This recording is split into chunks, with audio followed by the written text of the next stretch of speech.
Jangan lupa subscribe, like, and share. Dari Ibu Rozalina Zahra. Assalamualaikum Ustaz. Waalaikumsalam warahmatullahi wabarakatuh. Saya pernah mengalami keguguran usia kandungan 3 bulan dan janinnya itu ada. Apakah anak itu saya akikahkan dan saya kurban?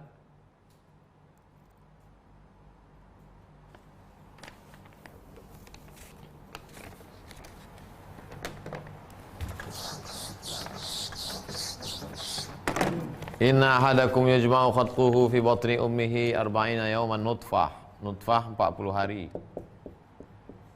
Thumma yakunu alaqah 40 hari.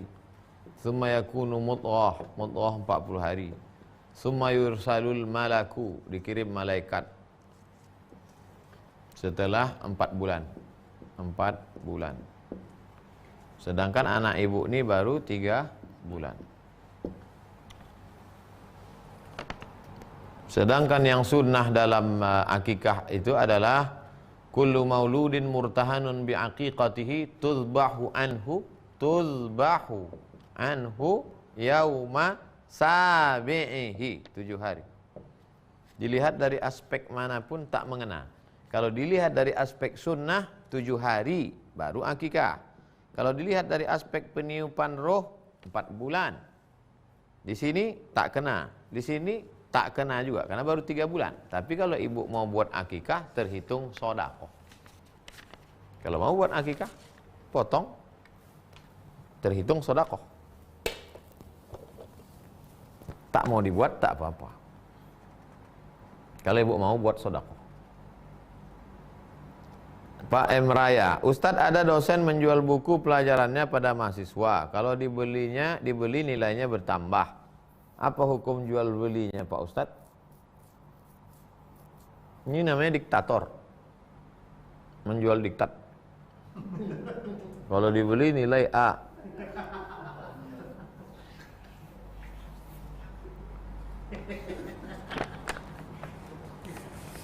Kalau saya jadi mahasiswa, ini beda sikap kita jadi. Kalau saya jadi mahasiswa, dosen tuh jual buku, saya beli karena saya tahu berapa gaji dosen. Saya 11 tahun jadi dosen.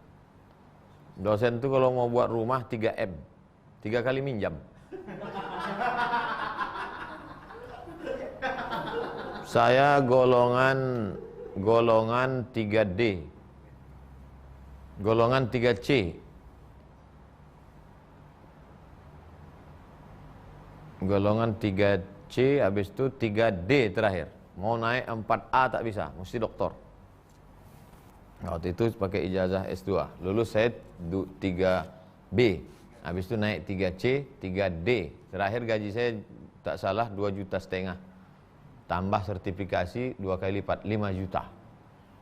Nah, bayangkan kalian itu. Jadi kalian tolong dosen kalian itu dengan membeli bukunya. Tapi saya seumur-umur jadi dosen 11 tahun tak pernah menjual buku maksa mahasiswa. Ini buku saya beli tak pernah. Sekali pun tak pernah. Jadi beda sikap saya kalau saya jadi mahasiswa dengan sebagai jadi dosen. Jual beli itu secara fikih sah. Tapi perbuatannya itu tak baik. Dan saya tak pernah melakukan itu. Banyak rezeki lain lagi. Kalau kau cukupkan dengan yang halal, Allah kasih lipat ganda. Andai dulu saya cetak buku, saya paksa mahasiswa saya itu, berapalah lakunya? Saya cetak dengan duit saya sendiri, lebih daripada itu. Jadi nasihat saya ke dosen beda, nasihat saya ke mahasiswa beda. Saya tak bicara hukum, saya bicara akhlak, saya bicara akidah. Begitu Pak M. Raya. Ketiga Ibu Umi, Ustadz kalau selesai kuret apakah boleh sholat 5 waktu? Kuret ini berapa bulan kandungan?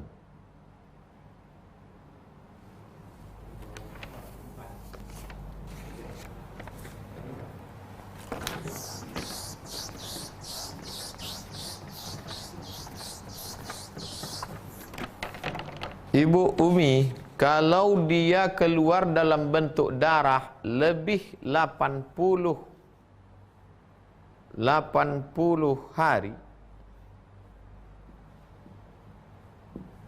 atau berbentuk lebih 80 sekian hari atau berbentuk janin, maka ibu tetap berlaku hukum nifas. Berlaku hukum nifas berarti 40 hari. Kalau kandungan ibu berumur 80 hari plus, atau keluar dia, karena tak tahu hitungan harinya, karena tak pernah dibawa periksa, keluar dia bentuk janin, maka ibu berlaku hukum nifas 40 hari, tak boleh sholat. Kalau masih keluar darah, maaf beribu maaf, lewat 40 hari, maka bertambah menjadi 60 hari. Kalau lewat 60 hari tetap juga masih keluar darah, maka ibu mandi bersih, masuk waktu azan, sholat. Nama darah yang keluar itu darah istihadah, darah penyakit. Orang yang kena istihadah tetap puasa sunat, tetap sholat. Cara sholatnya, azan, masuk waktu, cuci bersih, pakai pembalut, sholat. Berwuduknya setelah masuk waktu. Dah jelas. Kalau kurang dari 80 hari atau keluar dia tak berbentuk janin, maka namanya damun fasidun, darah rusak. Maka tak berlaku hukum nifas. Cuci bersih, sholat. Begitu Bu Umi. Laki-laki perlu juga tahu ini, karena bini dia perempuan. Nanti tanya, bang ini cemana? Tak tahu aku. 4. Zulfikri, Pak Zulfikri, Ustaz, apa hukum masjid yang arsiteknya menyerupai tempat ibadah non muslim, seperti banyak warna, ada jam lonceng?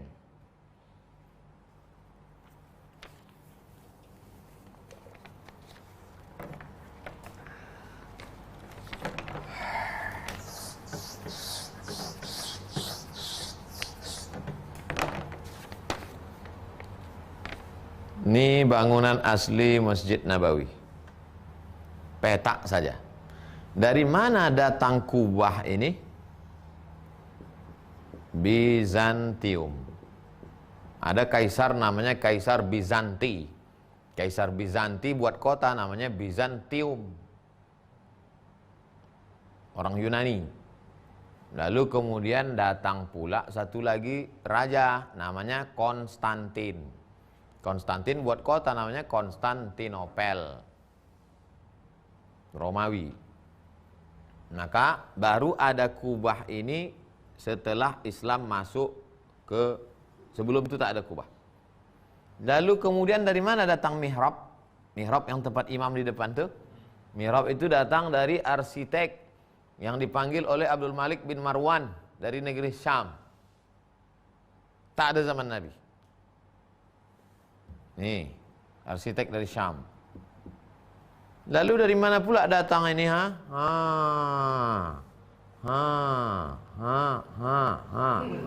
Dari mana? Manarah. Diambil dari kata nar, tempat api. Tempat api mercusuar. Ketika Islam masuk ke Mesir, maka tiga-tiga ini bukan dari zaman Nabi Muhammad SAW. Masjid Nabawi, mihrab tak ada, kubah tak ada, menara tak ada.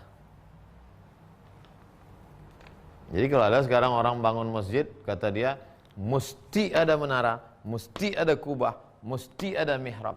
Dari mana dasar pengambilan hukumnya? Nah, sekarang balik ke pertanyaan. Apa hukum masjid yang arsiteknya menyerupai tempat ibadah non-muslim? Macam mana dibuatnya bentuknya? Kalau ada patung-patungnya tak boleh. Innal malaikata, malaikat tak masuk ke dalam ibadah rumah kalau ada patung, tak boleh patung. Jadi pertanyaan Pak Zulfikri ini umum. Saya tak bisa menjawab kalau umum. Silakan besok malam kirimkan gambarnya, nanti saya tengok cuma mana bentuknya. Tapi yang saya jawab ini secara umum, bahwa ini masuk ke dalam masjid padahal tak ada dalam hadis. Padahal tak ada dalam Quran, tak ada dalam sejarah Nabi. Ini musuh masuk belakang. Kemudian banyak warna. Warna tak ada. Tapi kalau dibuatnya warna itu tasyabuh menyerupai kebatilan, tak boleh. Dibuatnya masjid warna gambar LGBT. Tak boleh, karena tasyabuh menyerupai. Nanti menjadi alat orang untuk mengejek-ejek, mengolok-olok. Tak boleh. Tentang masalah jam pakai lonceng.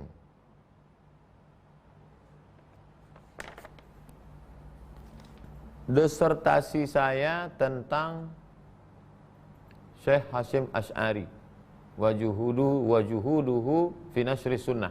Kontribusi Syekh Hasyim Asy'ari tentang penyebaran sunnah di Indonesia. Ada buku beliau namanya Al-Jasus fi Tahrimin Nakus, tentang hukum haram nakus. Nakus tuh kan kayu yang dilobangi dalamnya lalu dipukul dari luar. Apa namanya itu? Kentong. Syekh Hasyim Asy'ari mengharamkan kentong. Karena kentong dipakai oleh agama lain untuk memanggil waktu sembahyang. Tapi beduk enggak. Kalau kayu besar dilobangi tengahnya, diisi dengan kulit sapi dari luar, dipukul, enggak haram. Kenapa?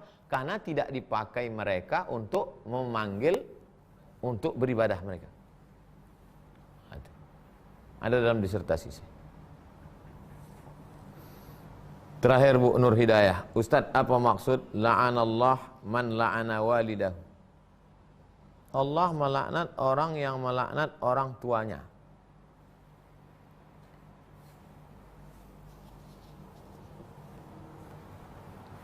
Allah melaknat orang yang melaknat orang tuanya.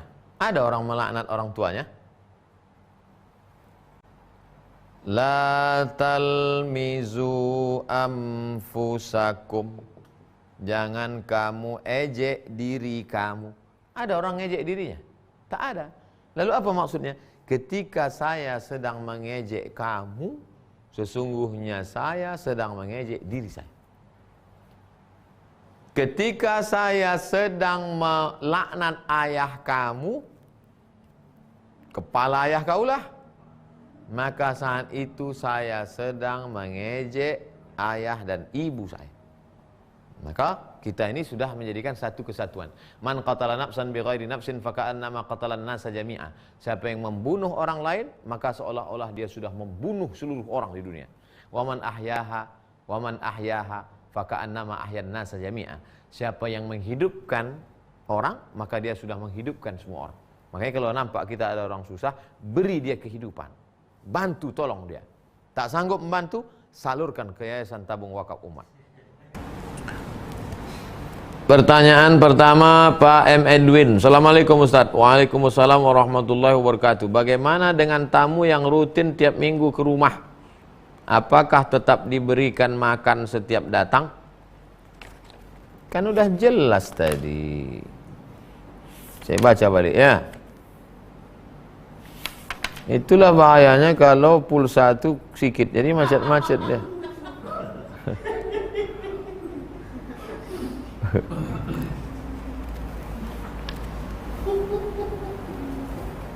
Saya bacakan ya.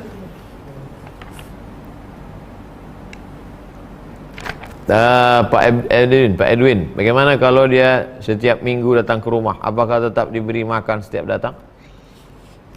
Bi ihdari ma tayassara an indahu min at-ta'am min ghairi kulfatin wala idrarin bi ahlihi. Kalau mampu mengasih makan, kasih tanpa memberatkan dan tidak memudaratkan. Kalau bapak merasa berat, tak usah kasih makan. Kasih makan ringan, kasih snack. Snack itu makan ringan, bukan ular. Snack. Ular. Kalau saya Pak M. Edwin, kalau saya kalau pas jam makan kasih makan. Misalnya zuhur kan bisa kita agak-agak itu jam 12 misalnya sampai jam 1. Atau nampak muka itu kalau agak-agak sayu itu belum makan. Zaman dulu susah masak, zaman sekarang tinggal beli. Rumah makan pesan. Bisa pula telepon. Telepon antar rumah makan. Makan. Kalau kita mampu Pak Edwin, kalau tak mampu tak usah. Tapi kalau kita lihatlah cerita dalam hadis itu Pak Edwin, bagaimana orang zaman Nabi itu bisa makanan anaknya dimasak istrinya, lalu kemudian dimatikan pula lampu pura-pura makan, itu kan luar biasa itu. Makanya kalau kita buat rumah itu niatnya supaya datang tamu. Kalau buat rumah niatnya supaya datang tamu silaturahim. Ini buat rumah gemboknya sampai 3, hilang pula kuncinya. Gimana orang mau masuk? Tembok setinggi-tinggi, pintu 3 lapis, tembok setinggi jauh memandang, anjing 3 ekor. Jarang pulang ke rumah, lupa anjing itu tuan rumah.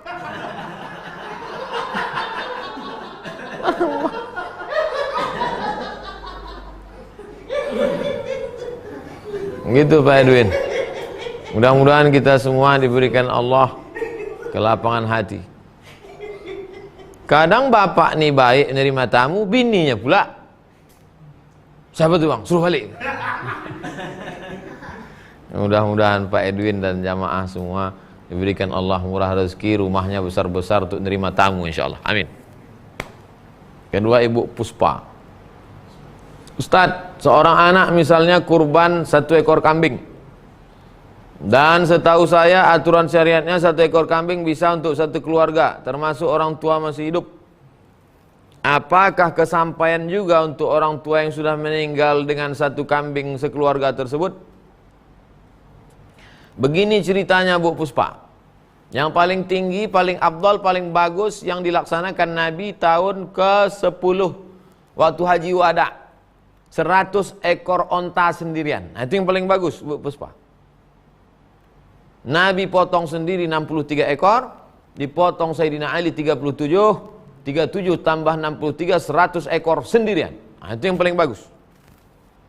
Di bawah itu 1 ekor onta ber-7. Tempat kita kan tak ada onta, 1 ekor sapi ber-7. Assalamualaikum Pak Ketua Masjid, panitia. Ya, ini untuk saya, ini istri saya, ini anak saya, ini menantu saya, ini cucu saya. Itu bagus, 7. Tak juga, itulah yang paling bawah nih. Level paling bawah. 1 ekor kambing untuk 1 rumah. Saya potong 1 ekor kambing, maka untuk serumah.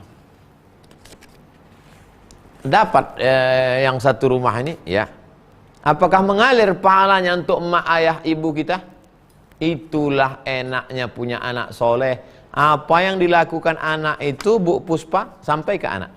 Anak sholat ngalir ke bapaknya. Anak berkurban ngalir ke bapak ibu. Anaknya sedekah ngalir ke bapak ibu. Anak sakau, tahankan. Itulah makanya kata Nabi SAW, waladun solihun, anak yang soleh. Kalau saya sedekah untuk orang lain, mesti saya sebut, ya Allah sampaikanlah pahalanya ini kepada almarhum Fulan bin Fulan. Tapi kalau kepada orang tua saya, tak perlu disebut. Otomatis sampai. Itulah enaknya punya anak soleh. Mudah-mudahan anak-anak kita soleh-solehah semua. Amin. Ya Rabbal Alamin. Ketiga, Ibu Wiwi. Ustadz, jika kita pinjam uang ke orang yang beda agama, kemudian kita waktu kita mau kembalikan, dia sudah tak ketemu lagi orangnya, apakah bisa disedekahkan ke panti asuhan? Cari dulu Bu, cari dulu entah di mana dia. Bisa dicari di Google, tulis di FB namanya, tulis di Instagram, cari kawan-kawan dia, kontak nomor-nomor semua. Karena walaupun dia beda agama tetap kita bayarkan. Dalilnya ketika Nabi Muhammad SAW meninggal, wadir'uhu marhunatun inda yahudiyin, baju besi Nabi tergadai di tangan seorang Yahudi. Itu menunjukkan Nabi ada minjam, digadaikannya baju besinya bisalasina sa'an, 30 sa' gandum, maka dibayar oleh sahabat. Itu dalil walaupun kepada tetangga, kawan, sahabat non muslim tetap wajib dibayar. Sudah dicari kemana-mana tak ada Pak Ustadz. Maka bayarkanlah berapa hutang itu, diserahkan ke masalih ammah, maslahat kepentingan umum.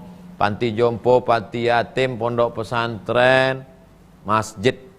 Boleh, tapi cari dulu Bu Wiwi. Jangan langsung-langsung aja. 4. Pak Teguh Hadi. Ustadz, apakah doa kunut nazilah hanya dalam sholat wajib saja? Bolehkah saat sholat Idul Adha dibaca kunut nazilah?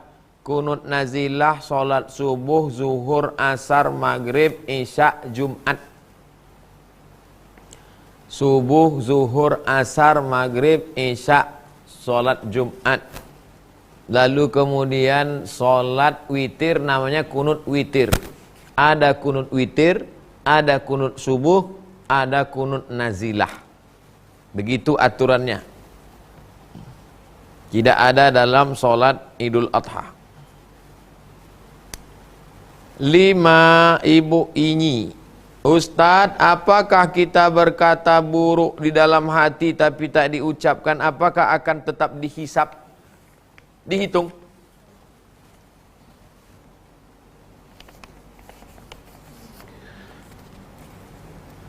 Wa in tubdu ma fi anfusikum aw tukhfuhu yuhasibkum bihillah.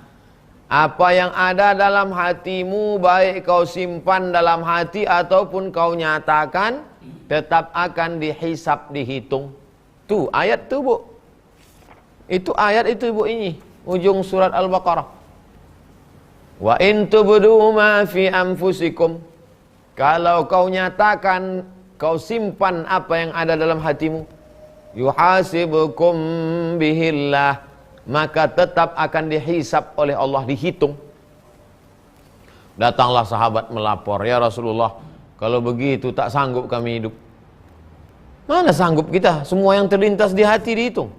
Kita pula nongkrong kerja di pinggir jalan, nampak orang baju besar badan kekecilan, orang kecil baju kebesaran. Macam-macam terlintas dalam pikiran. Nah, macam pakai kelambu kawan nih. Dihitung itu semua, matilah kita. Datanglah sahabat mengadu, melapor ke Nabi, ya Rasulullah, kalau begitulah beratnya tak sanggup kami ya Rasulullah. Turun ayat, la yukallifullahu nafsan illa wus'aha. Allah tidak menghitung kecuali sesuai kemampuan orang. Jadi kalau dia hanya sekedar terlintas sekali, tidak dihitung selama tak dicakapkan. Makanya kalau terlintas sekali, astagfirullah. Kenapa abang istighfar tadi? Usah kau tanya-tanya, nanti dihitung malah.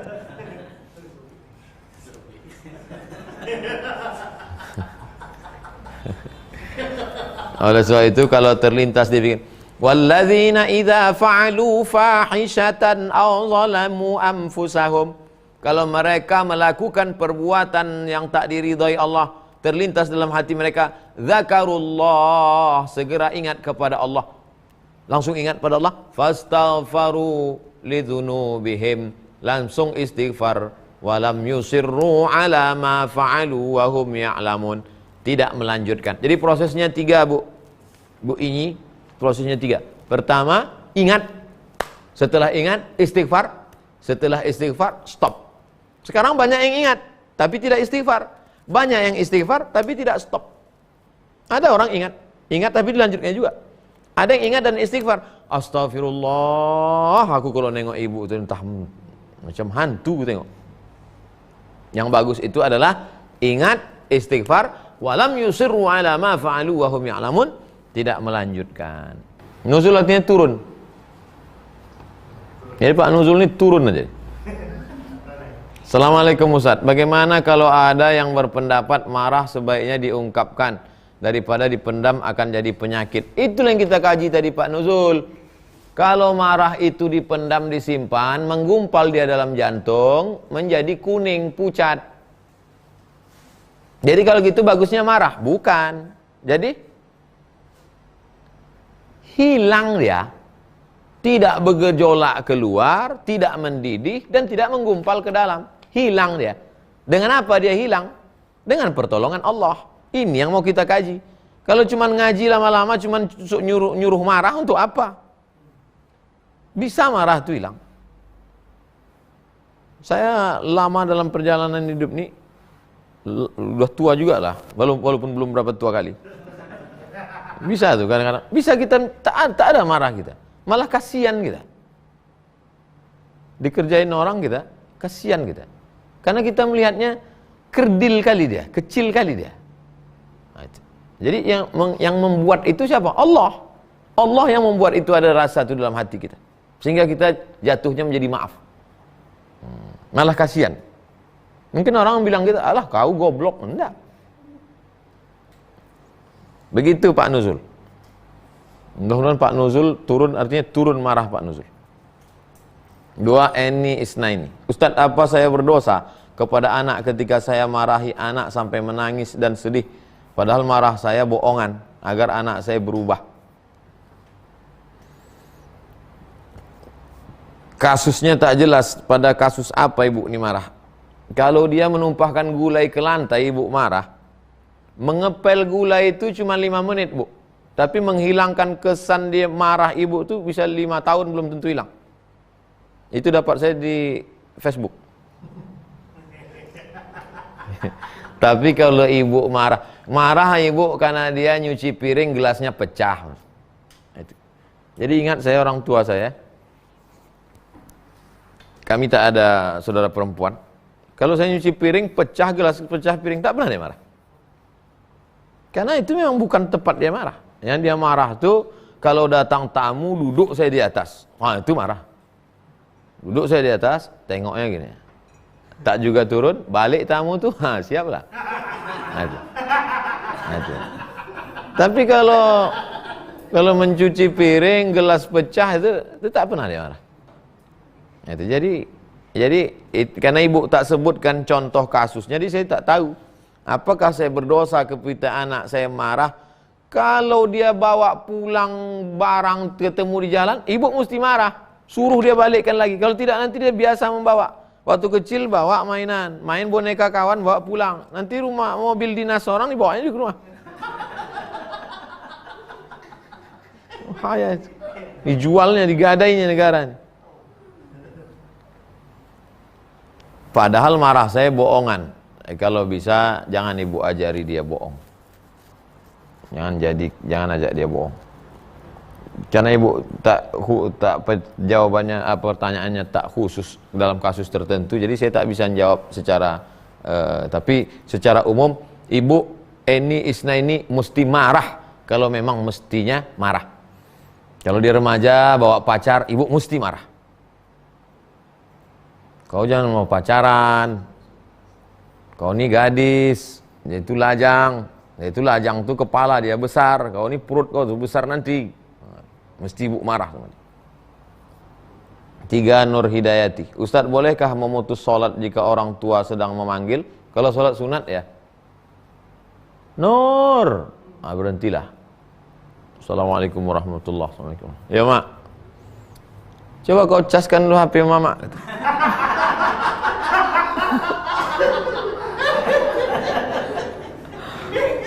Apa nyawa ini? Pikir tadi entah apa kali. Kalau sholat sunat boleh Bu Nur, tapi kalau sholat wajib tak boleh. Kalau sampai tak menyaut waktu sholat sunat, Nur katanya, Nur katanya, tak, matilah kau Nur katanya. Bisa mati. Bisa kita mati. Dalilnya Pak Ustadz, ada seorang laki-laki namanya Juraij, dipanggil sama emaknya, Juraij, diam dia. Juraij, diam dia. Karena dia sedang ibadah waktu itu. Juraij, diam dia. Didoakan emaknya, Allahumma la tumithu hatta turihi wujuhal mumisat. Jangan matikan si Juraij sebelum matanya melihat PSK. Jangan matikan Juraij sebelum matanya melihat PSK. Terkabul. Tak lama sesudah itu, langsung ada maaf perempuan hamil. Ditangkap. Siapa yang menghamilimu? Juraij. Tangkap Juraij. Oh, ini kerja kau Juraij. Ya, selama ini pura-pura ibadah. Nih hamil tukang gembala kambing gara-gara. Hancurkan orang rumah ibadah Juraij. Hampir dibunuh Juraij. Kata Juraij, tunggu sampai anak itu lahir. Begitu anak itu lahir, ditusuk Juraij pusat anak itu. Ya gulam, wahai anak kecil, man abuka? Siapa bapakmu? Anak itu menjawab, ra'il ghanam, koboi. Siapa bapakmu? Pengembala kambing. Koboi pengembala kambing.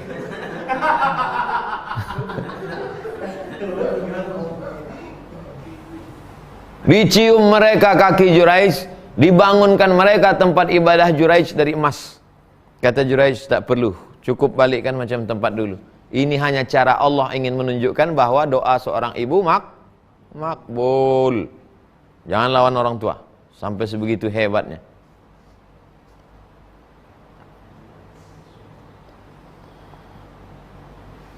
Ibu Ferawati, Ustadz, jika seorang marah sampai menyumpahi orang lain mati, setahun kemudian yang disumpahi itu mati, apakah orang itu berdosa? Bagaimana menebus dosa itu? Dia mati itu karena ajalnya sudah sampai. Lan tamuta nafsun, orang tidak akan mati qabla an tastakmila rizqaha wa ajalaha. Orang tak akan mati sebelum ajalnya sampai, sebelum rezekinya penuh. Jadi kalau ada orang mati, itu karena rezekinya sudah penuh dan ajalnya sudah sampai. Kita ini ibarat truk, asal sudah penuh, jalan. Sama macam bis. Panam.